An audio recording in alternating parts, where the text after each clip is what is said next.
There are still some votes to be counted in a handful of states, including Arizona and Nevada. Now, as officials near the end of counting, we are getting closer to finding out who will be the next president of the United States. Let's turn it over to Skyler Henry at the White House, where President Trump is vowing now to fight the results.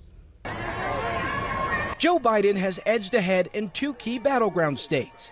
Biden has taken a narrow lead in Pennsylvania, with the remaining votes coming from areas favorable to the Democratic presidential nominee. It's votes out of Philadelphia. We're getting reports in from Philadelphia right now, heavily Democratic area. They've been a little bit, taken a while to count their votes, but they're doing it. So as that comes in, that propels Biden up into the lead. The former vice president also has a slim lead in Georgia, and the vote counting there is nearly done. Out of approximately 5 million votes cast, we'll have a margin of a few thousand. With a margin that small, there will be a recount. If Biden's lead holds in those states, he will have the 270 electoral college votes needed to be the next president of the United States. Sources tell CBS News President Trump will not concede even if those races are called for Biden.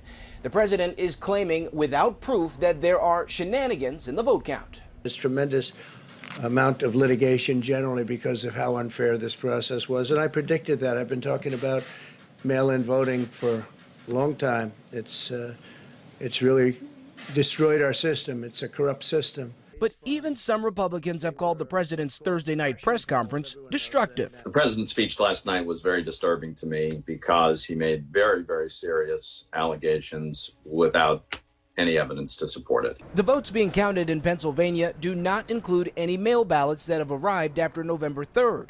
Those are being kept separate pending a potential review from the Supreme Court. Skyler Henry, CBS News, the White House.